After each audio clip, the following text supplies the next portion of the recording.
have the ability to listen, to connect, because what we do in conversation, I hesitate to even say conversation, we've never been taught to communicate, ever. We have been taught to talk.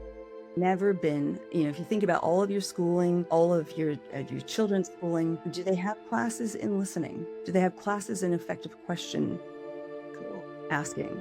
Classes in empathy? No, we've been taught how to talk. So what most of us do, and it's not our fault, it's just how it's happened, is we have mutually exclusive monologues happening in the same place and time. You'll say something to me, and instead of listening to what you're saying, I'm in my head forming my response or my rebuttal. Welcome to the Find Your Influence podcast with Anton Guinea, where we unpack all things influence and we help leaders particularly find their influence by talking to amazing humans and finding out what influence means to them, who they've been influenced by and who they have influenced. And this podcast episode is proudly sponsored by Les Moyer. Les is the founder of No Limits to Success. Welcome to the Find Your Influence podcast with Anton Guinea, where we unpack all things influence because it's such an important topic that is really hard to, define at times. Like, it's one of those big concepts that is important to leadership in all aspects of our life. We're being influenced all the time. And what I love to do is unpack this with amazing humans. And today we've got the amazing Nikki Langman. Now, Nikki Langman is an award-winning author, which is, I love authors. There's so much energy that goes into writing books. Internationally recognized speaker and the creator of Unbreakable, which we'll unpack with Nikki, a non-clinical framework combining emotional intelligence, love EI, and Lego, serious play to drive real lasting change. Nikki has delivered high-impact keynotes and workshops across the US and Australia, including presenting Unbreakable at Yale's Women's Mental Health Conference. That's a big deal. A 225 Triple Stevie Award winning Women in Business Award winner. Nikki has also been named Australia's most innovative mental health and wellness expert of the year in 2025. She contributes to speaker development for a TEDx Melbourne and is an author of the #1 best-selling book, How to Be a Badass. And I just want to share this one testimonial from Nikki's speaker kit, which is really cool. Nikki brings emotional intelligence to life by translating complex human behavior into clear, practical action.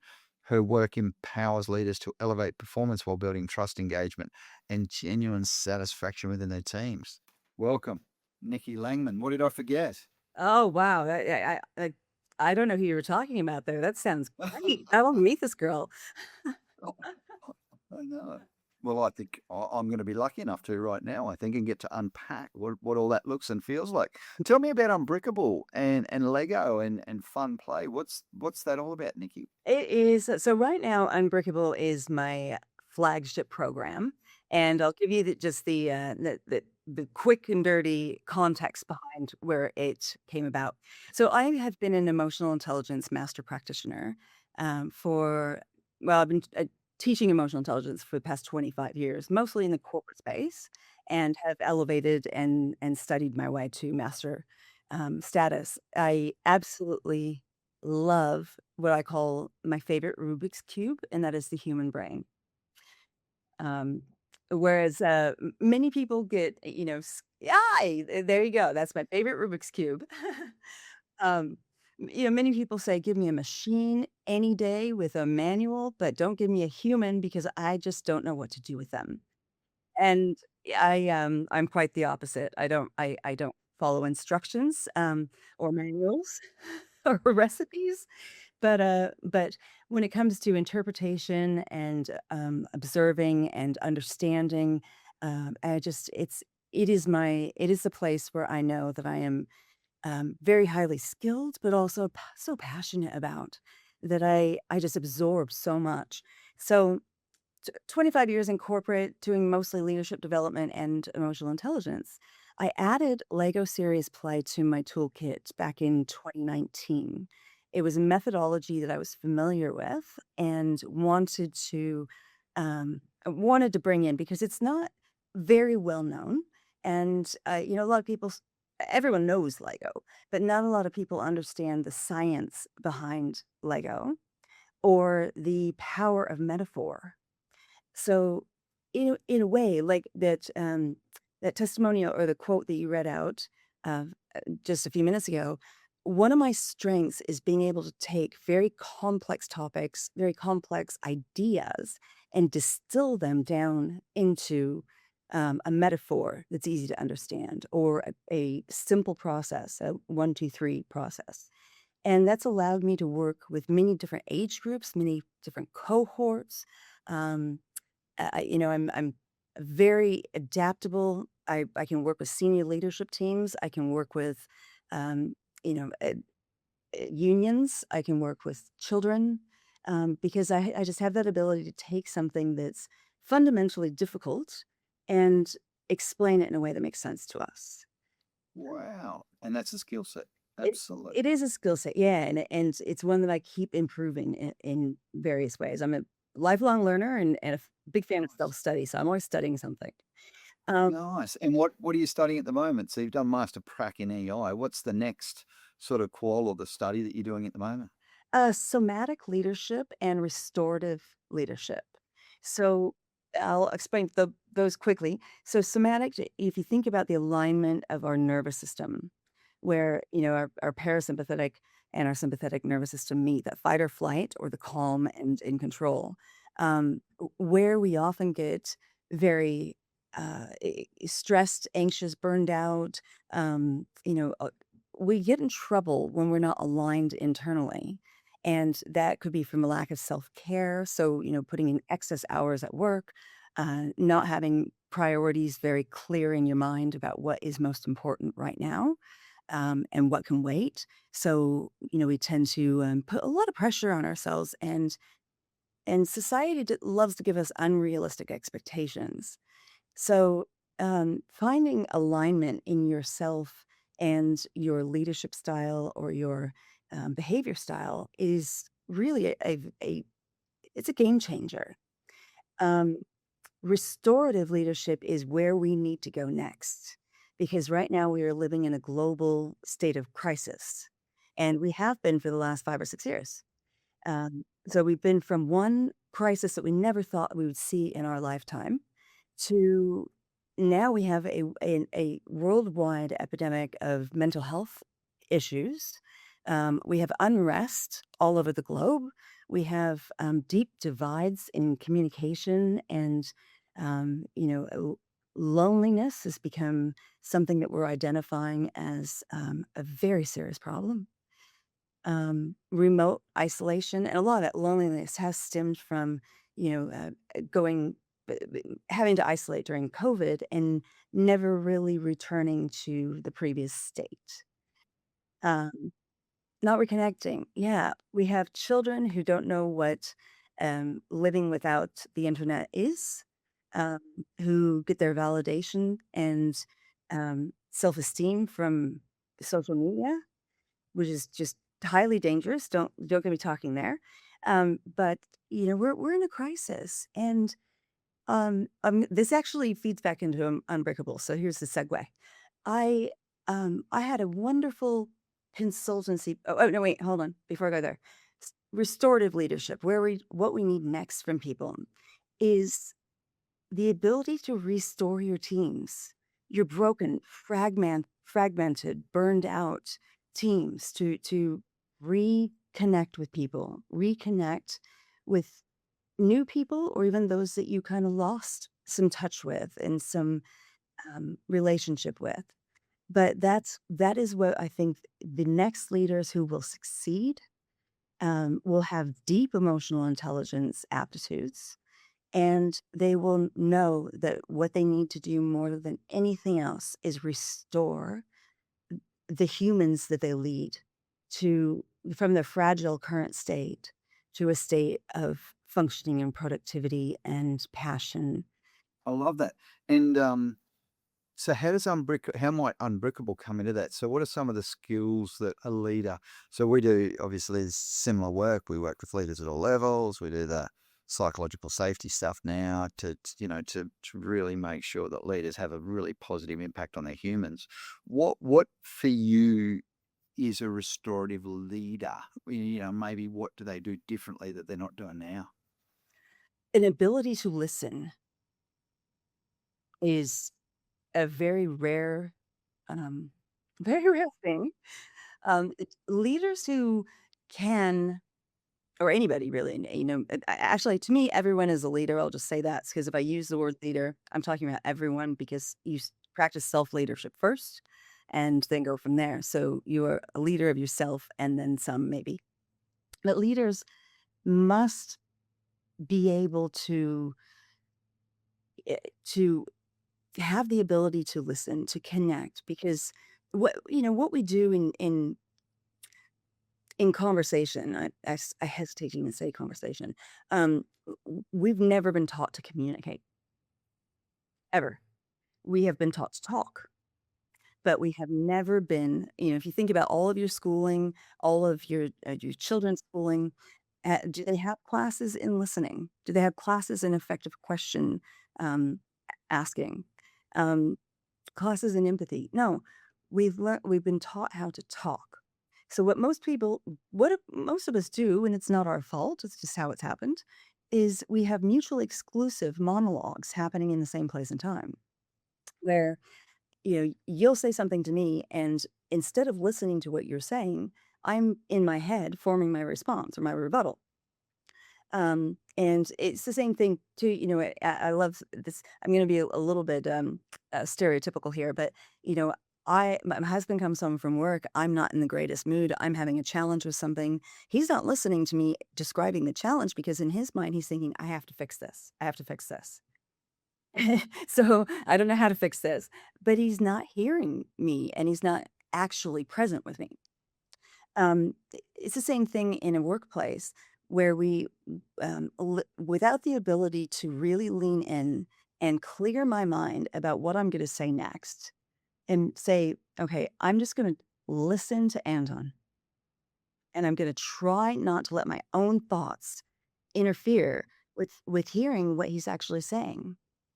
And it's very easy to explain yourself, um, if you're worried about not having that response ready, just, say, I'm going to really focus and be present with you because I want to understand what it is that you are describing or feeling or, need help with." You know, and so you preface it with that, or I'll preface it with my husband, I'll say, "I don't need you to fix anything. I just need to get this out of me and just it's just a verbal vomit. That's it. You're home. I need this, but you don't have to say anything afterward." So you give the person the instruction that you need from them, and then they're able to listen better. Um, if you don't have that opportunity, Anton's talking. I know I need to listen. Thoughts stay away, and then when you're done talking, there might be an awkward silence there. But I'm gonna say, "Just give me a minute to digest this so I can give you my best response." It's fine. People are very forgiving with that.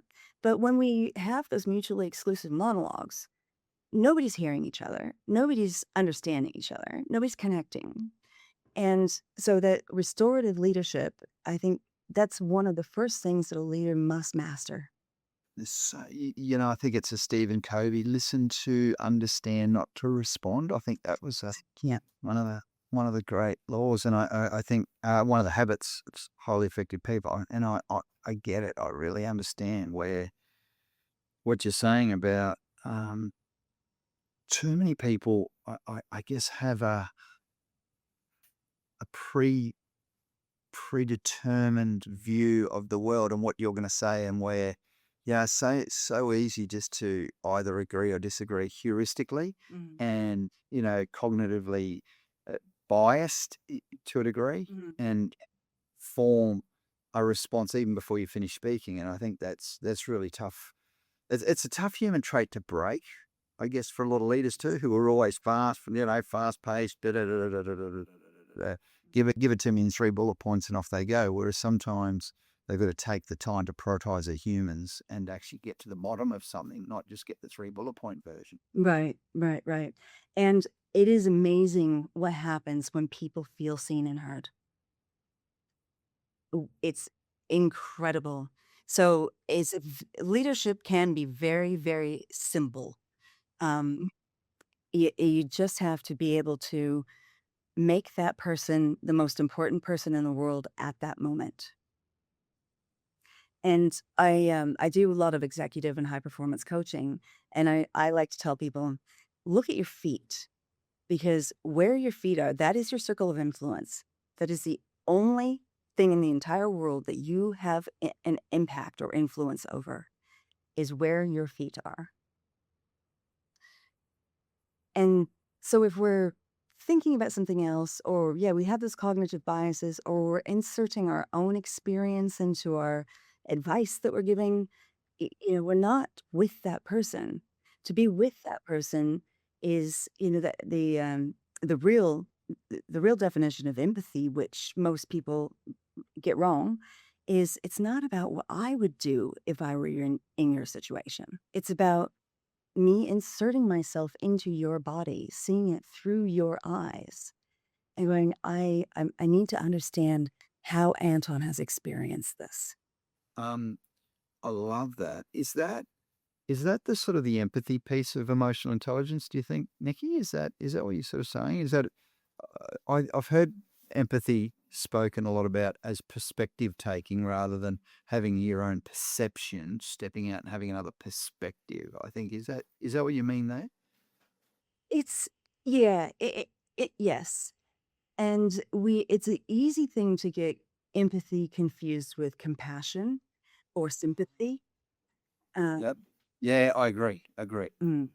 And and I think the biggest mistake, and we do this just because it's normal, and we probably have been so habitual about it for so many years that it's thinking about, well, if I had your problem, how would I solve it? If I were in your shoes, what would I do?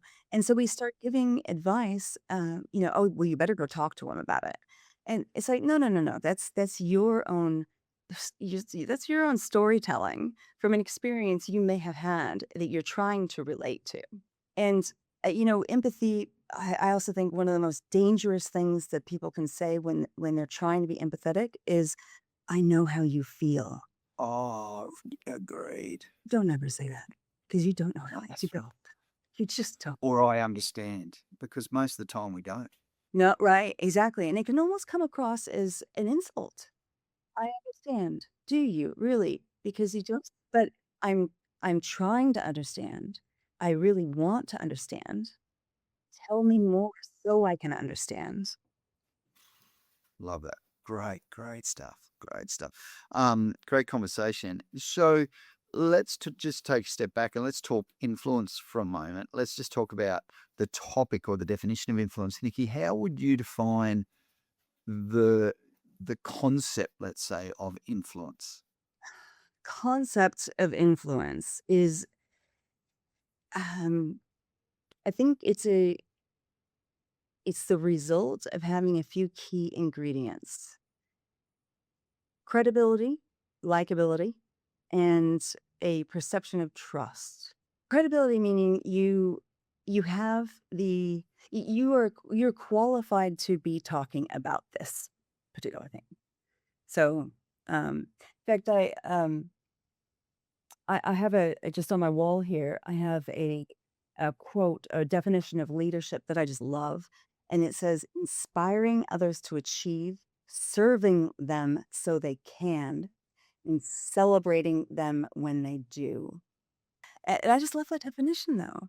So, inspiring other people to achieve that, you know, when we are credible, when we are a subject matter expert in something, people are going to listen to us talk about that topic because they believe, based on our experience, our knowledge, our wisdom, or the way that we're saying it, that we have the right to be talking about that. Right. That's important. As They believe us because we have the right to talk about it. I mm. like that. So you have to be credible in order to influence, or inspire. You also have to be likable, because how many people do you know that they know their stuff because they tell you all the time, but they're just not. You just don't relate to them. You just don't connect with them. And then the perception of trust. Do you have my best interest in mind? Bestie.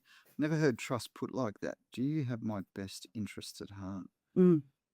And then I could also say that psychological safety might fit in that same box too. You know, am I safe with you? Can I open up? Can I be vulnerable? Were you Am I trustworthy? safe with you? Am I safe? That's right. Are you going to do the care? So the three most common words we hear in leadership coaching, Nikki, is I want to feel cared for. And I've now worked out that just means time. They just need time with their leader. I want to feel valued, which means listened. And I want to feel supported, which means that I want to be recognized for my contribution. I want the tools to do my job well. And I'm also happy to have, you know, robust discussions. And I think some of that is psychological safety as well, to be able to hold the space for someone if they've got some challenges or ideas, even ideas and opinions. A lot of leaders are closed off to new ways of doing things. Mhm. So Yeah. great speaker. And another thing I'll throw in there too is meeting the individual in the same space. So if we're asking for vulnerability, we also have to be showing it or demonstrating it. So here's an example where this everyone has probably experienced this at some point. Um, Boss calls you into his office, shuts the door behind you. You have no idea why you're there, right? They sit behind the desk, stoic, tall, not giving anything away, poker face, and still, you have no idea why you're there. So, your threat responses are just going crazy, red bells, alarms, everything. And the anxiety might be rising, and you're definitely in a threat state. Um, and if then the boss says, I heard about some activity that happened on Friday afternoon after hours. Can you please explain what happened out in that warehouse? If they're asking you to get vulnerable and tell them, the truth about an incident or why they did a particular thing or didn't do a particular thing, and you're in that threat state, they're asking you to go to vulnerability and expose yourself, but they're not in vulnerability. Gotcha. And They're more of a power position, really, aren't they? yeah, yeah, and that will just never meet in the middle ever. So to get the most out of your people and to have that psychological safety, to have that feeling of I'm cared for, I'm valued, my contribution here is important. The leader is responsible for making sure that they are demonstrating what they're asking. Nice. So, That's nice. In the same space. That's really well put. Thank you. mm, You sort of got to role model the behavior, haven't you? Really, is what you're saying. You got to role model how to be vulnerable, or how to be open, or how to listen, even. yes, yes. That's key to leadership skills. Yeah, and over explain yourself too. So, if you come into employee comes into your office, you shut the door, the first thing you should do is let them know why they're there.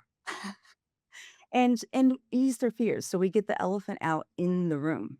Uh, and say, okay, I'm just shutting the door because I want to have, it's very noisy out there and I want to be able to hear you and I want us to talk openly and freely. You're not in trouble. That's bottom line, you're not in trouble. Okay, all of a sudden that threat state dissipates and they can relax. Then the next thing the leader should do, tell a story. Say, you know what, I remember this time when I was an apprentice and I was locking up the warehouse at the end of my shift and there were a few things that weren't put back correctly, but I really didn't know and I was embarrassed to call anyone and ask. So I just put the alarm on and left, just hoping that it would be okay. And, and say, so tell them a story about, get vulnerable first and say, It was a learning experience for me to know I should have called my boss and said, I think something's not quite right as I'm here locking up. What do I do? What am I missing? Can you walk me through it?" And then say, "So, I did hear a report that, the alarms weren't set properly because the back door was open and there was some activity," or, I'm trying to So if you've already calmed them down, told them a story, you're in vulnerability, you are going to get a good conversation out of that. And a shout out to our sponsor for this episode, Les Moyer, the founder of No Limits to Success, a business consultancy dedicated to helping trades professionals and small business owners move from overwhelmed doers to confidence business builders. Click the link below to find out more about Les's work. Beautiful. I like that. No, well said, well put. And that's a really cool process too to follow when you know. And I wonder even, Nikki, even before that person comes into the office, with a calendar invite, I get a lot of this stuff happens ad hoc or in the moment, though, some of those conversations should have been, there should be a meeting invite, come in, let's meet, and here's the purpose, here's the overview, this is what I'd like to get out of it. So that might be another way that leaders can handle it as well, just pre-warning and preparation. Just say they're really, really cool things to do. If you're proactive, you have choices. If you're reactive, you have a mess. Yeah, if you're reactive, you have what? A mess to clean up. A mess. Nice. That's right. Yeah. Or you'll make a mess. You'll make a mess. Yeah. Absolutely. I've got a wonderful metaphor that I use for this. Actually, too, a little story in the metaphor. So, a lot of businesses now don't allow mobile phones in meetings and whatnot. But let's say that the policy is no mobile phones, but then the boss comes in, sits down at the head of the table, has her phone with her. Explain it. Just get the elephant out in the room right then and there. The reason why I have my phone is because I was alerted about 10 minutes ago that my son got a bee sting at school. So he's in the nurse's office and they said they would monitor him and call if there was any problem.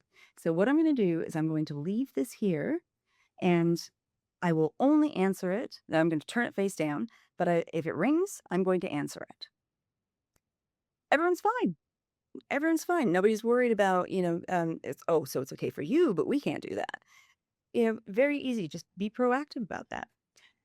Transparency too. Transparency. Yeah. And a metaphor that I love to use is think about when you're in an airplane sitting on the tarmac. And I use this for the difference between proactive communication and reactive communication. You're on the tarmac, you look outside and you notice it's windy, really windy. In fact, the trees are almost sideways, and you're a little nervous about that because, planes can move around a lot and that turbulent stuff nobody really likes. Anyway, so you're just sitting there, you're nervous, you look around, the other people look nervous too, so that increases your nervousness. And then plane takes off down the tarmac and up you go, and sure as the world as you thought, lots of turbulence, lots of bumps getting above those clouds and all that wind. Oh my gosh. I mean, some people could be, saying prayers. Some people could be gripping, white knuckling the seat or the person next to them. Yeah. But probably not an overall happy feeling in this plane because people are just in a state of fear and they're not in control. Now reimagine it. If you're sitting on the tarmac, you look out the window, you notice it's pretty windy and that's a little nerve-wracking. But then the pilot comes over, the PA, and says, "Good afternoon, ladies and gentlemen. I'm your pilot, so-and-so. I'm really excited to be flying you to Sydney today. You might have noticed it looks a little windy outside, but I'm going to reassure you that we have done this a zillion times. The wind looks scarier than it actually is. I have kids that I want to go home and have dinner with too. And I guarantee you, if we thought there was any issues with taking off in these conditions, we would not be doing it. So we're 100% solid up here and we're going to take care of you. However, for the first 10 minutes or so, you might feel a little bumpy. And just go with it because it's actually not dangerous. We just got to get through it. And there might be some pockets of air that feel like a roller coaster, but it's not dangerous. Okay, we got you. Yeah. And so you got choices or you have a mess to clean up. You have choices or you have a mess, because what I say is that when you're in reactive state, and we always say to you, are you responding or are you reacting? The reaction is the 0.12 of a second amygdala hijack, or is it is there a response? Is it frontal lobes type stuff? And I love that because nothing good happens, Nikki, when you're heightened. No, no. No, nothing good. So you only make a messy when you react. I love that metaphor when you use that. It gets messy when you're reacting because you say things you don't want to say. You give yourself permission to be a lesser version of yourself, I believe, and you'll sometimes default to the three A's: the angry, the aggressive, or the abusive, and that's really not conducive to good leadership or being a good human. You literally can't think when we are in fear or fear state of some sort. We literally our thinking gets constrictive. Um, mhm. I love that. I want one of those. Oh, well, I don't even know if they're available anymore. But I'll hold that thought. That Okay. thought. I'm just like, oh, that's a fun looking brain. It's a cool one too. Yeah, it's one of the most pop for all our listeners. If you're listening to this, not viewing it, I hold the brain up a lot, and it's probably our most popular, prop that I use in leadership coaching because I say, who's got kids under 25, and I say, yep, great. Well, that's or even employees, team members under 25, because that's how much of their brain they're using at the moment. I'm holding up a brain for all our listeners, and then you plug your frontal lobes in at 25, where you become what my son calls when he rang on his 25th birthday and said, Dad, am I a fully developed human now? I said, yes, man. But you plugged your frontal lobes in. True story. Um, but yeah, I'll get on to Deb and I'll see if we can't find you one on our Oh, own. I would love that. I would love that because I do Nikki's neuroscience in a nutshell, where I kind of explain the process of how we receive information and where it travels to first. Uh, but I'm going to use this opportunity to segue back to Unbreakable because this is perfect. So we all what why I came up with Unbreakable, why I decided to take Lego Serious Play, which is, it's building, it's external, building of models and things. So in response to the facilitator's question, we build certain things. It's extremely useful for things like team building, process improvement. So let's say you might have a induction process that you want to just have a look at and revamp. So building it out on a boardroom table or something from start to finish. What's the first thing we do when we bring a new employee on? What's the second thing? Where do we check in? Where's the probation end? What do we do at that point? And you can see it when you visualize it, when you see it in front of you. It's easy to see the gaps. It's easy to see where the process can be improved. Um, and that really goes for anything, any kind of process. I use it in a mental health and well-being capacity, and I'm one of the very few people that does that with these combination of ingredients. That I'm not saying, so if anyone's listening, Lego Serious Play is often used uh, in mental health, but taking the methodology of Lego Serious Play, combining it with the competencies of the core skills of emotional intelligence, and inserting it into an environment such as universities, where you are, leading workshops for topics that may be very challenging to talk about. Oftentimes breakthroughs don't happen when we try to talk about them. So let's take some serious mental health challenges: suicide, substance misuse, um, depression, anxiety. Especially in I love how you're talking about younger people because the prefrontal cortex doesn't really fully form. So right now I'm working with a cohort of students. So I'm working with US universities as my first point of call, and then I'm branching out from there. But I'm working with 18 to 24-year-olds mostly, and who's maybe it's the first time away from home. The world is unstable. They are unstable. They're learning, but they're challenged. They've got stressors all over the place, academic stressors, social stressors, and their mental health.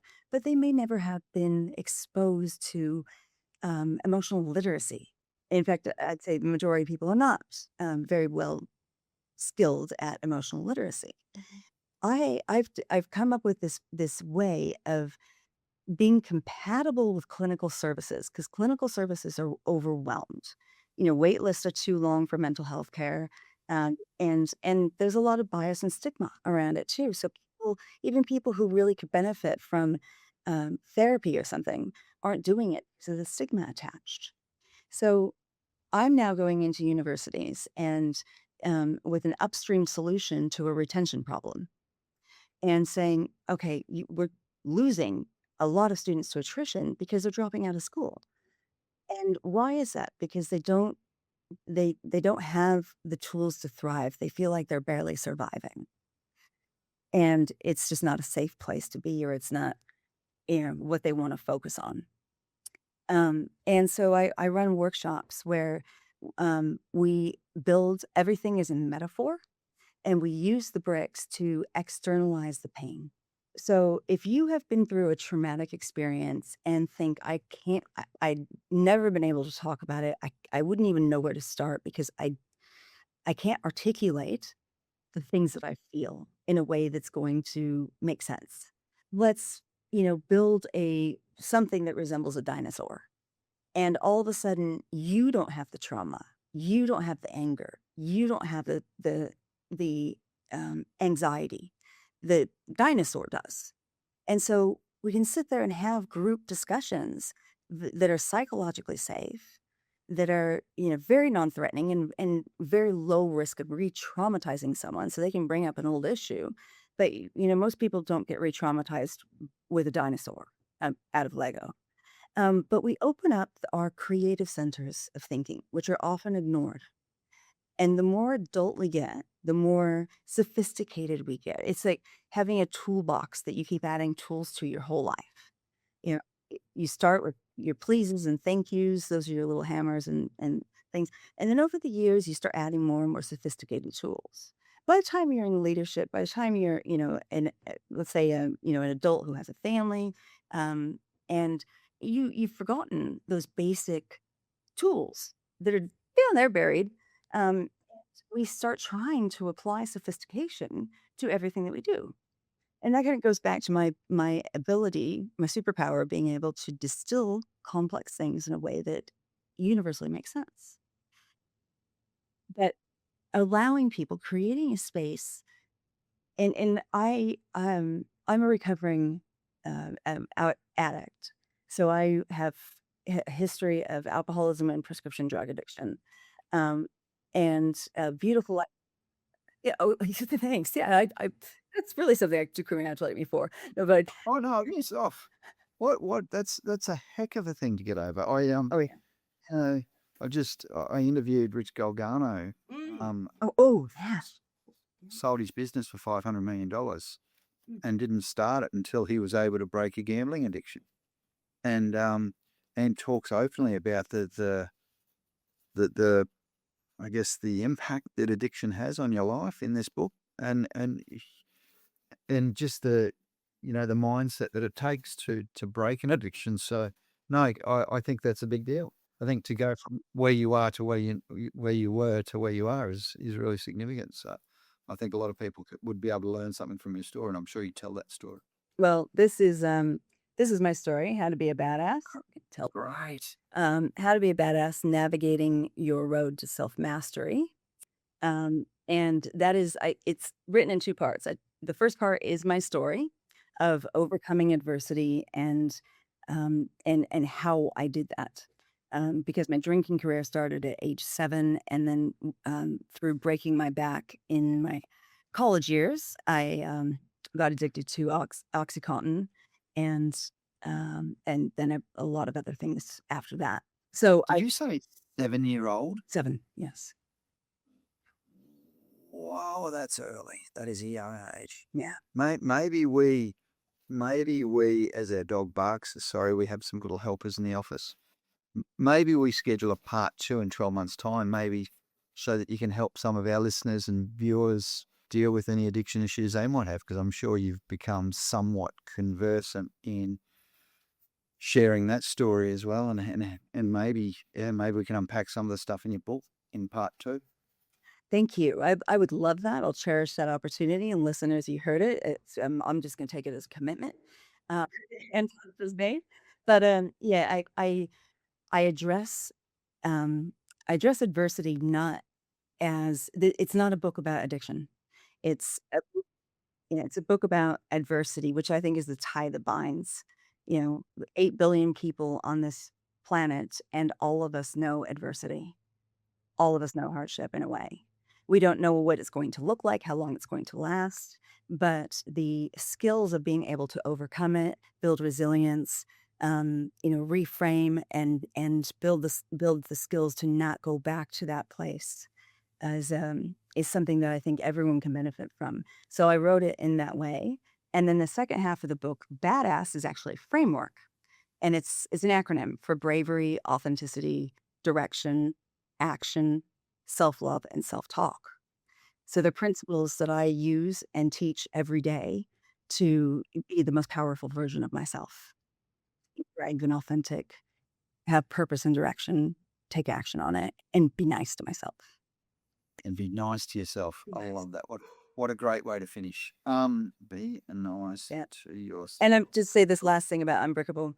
Of course. My why behind it was to create something that was different, that was going to appeal to people's short attention spans. So, highly engaging, but to provide a space where truth is sacred and shame can't breathe. Oh, stop it. Truth. I've got to write that down. It sounds very Brene Brownish. I love it. Oh, She's my soul truth. sister. She doesn't. Sorry? She's my soul sister. Oh, God, soul sister. I love that. She doesn't So, know it yet, but one day I'll tell her. oh, nice. A safe, When you get to meet her. yeah, a safe place where truth is sacred and shame can't breathe. Shame can't breathe. I like that. Can't breathe. Now, you have been amazing, Nikki. Thank you so much for an amazing chat. Honoured, privileged, and can't wait for part 2 already. I'm just each one of these podcasts is just so much more to unpack. Very quickly, if it's okay, would you mind the way that we met each other was through an introduction? If you could introduce us to some other amazing humans in your network, that would be super, please. I will certainly do that because I have some very amazing humans in my network. Beautiful. It's been Thank you. such a Thank you so pleasure. much. Thank you for listening or viewing our Find Your Influence podcast with Anton Guinea. Another great chat. Please be one of the 10% of people who follow and subscribe and like our videos so that you can get more of them and you can hear more of our amazing conversations, the conversations that I get to have and that I get to share.